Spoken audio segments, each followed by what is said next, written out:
તો મિત્રો બીએમસી એટલે કે ભાવનગર મહાનગરપાલિકા દ્વારા વહીવટી અધિકારીની પોસ્ટ પર ભરતી બહાર પાડવામાં આવેલી છે। હવે આ જે ભરતી છે તેમાં જો તમારે અરજી ફોર્મ ભરવું હોય તો ઓનલાઈન અરજી ફોર્મ ભરવાનું રહેશે।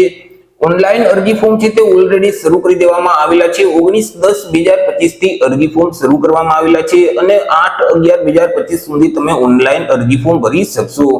ઓનલાઈન અરજી છે તે જે ઉજાસનું પોર્ટલ છે એટલે કે ujas.gujarat.gov.in નામની જે વેબસાઈટ છે તે વેબસાઈટ ઉપર જઈ 8/11/2025 સુધીમાં તમારે ઓનલાઈન અરજી ફોર્મ ભરી દેવાનું રહેશે।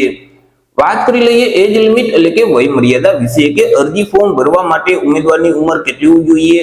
તો કે અહીં અરજી ફોર્મ ભરવાની જે છેલ્લી તારીખ છે 8/11/2025 તે તારીખને ધ્યાનમાં રાખી ઉમેદવારે પોતાની ઉંમરની ગણતરી કરવાની રહેશે। 8/11/2025 ના રોજ ઉમેદવારની ઉંમર ઓછામાં ઓછી 18 વર્ષ અને વધુમાં વધુ 35 વર્ષની હોવી જોઈએ। પરંતુ જે અનામત વર્ગના ઉમેદવાર છે તેઓને સરકારશ્રીના નિયમ અનુસાર ઉંમરમાં છૂટછાટ મળવા પાત્ર થશે।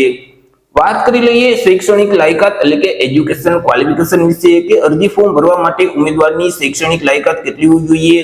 તો કે ઉમેદવારોએ કોઈ પણ સરકાર માન્ય યુનિવર્સિટીમાંથી કોઈ પણ વિદ્યાશાખામાંથી સ્નાતક એટલે કે ગ્રેજ્યુએશન છે તે કમ્પ્લીટ કરેલ હોવું જોઈએ। જે ઉમેદવારોએ સ્નાતકની પરીક્ષા પાસ કરેલ છે તે ઉમેદવાર આ ભરતીમાં અરજી ફોર્મ ભરી શકશે।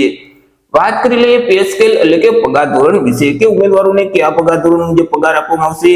તો ઉમેદવારોને પે મેટ્રિક લેવલ 9 મુજબ પગાર મળવા પાત્ર થશે। એટલે ₹53,100 થી લઈ 1,67,800 મુજબ પગાર ધોરણ છે તે મુજબ ઉમેદવારોને પગાર આપવામાં આવશે। વાત કરી લઈએ અરજી ફી વિશે કે કયા ઉમેદવારોએ કેટલી અરજી ફી ભરવાની રહેશે। તો અહીં તમામ વર્ગના ઉમેદવારોએ અરજી ફી ભરવાની છે કે જેમાં સામાન્ય વર્ગના તમામ ઉમેદવારોએ અરજી ફી તરીકે ₹500 ભરવાના રહેશે। તે સિવાય અનામત વર્ગના જે તમામ ઉમેદવાર છે તેઓએ અરજી ફી તરીકે ₹250 ભરવાના રહેશે। અરજી ફી છે તે તમારે ઓફલાઈન ભરવાની રહેશે। કોમ્પ્યુટરની સુવિધા ધરાવતી કોઈ પણ જે પોસ્ટ ઓફિસ છે ત્યાં જઈ અને તમારે અરજી ફી ભરી દેવાની રહેશે। એ જે ઉમેદવારનું સિલેક્શન છે તે એક સ્પર્ધાત્મક પરીક્ષાના માધ્યમથી કરવામાં આવશે।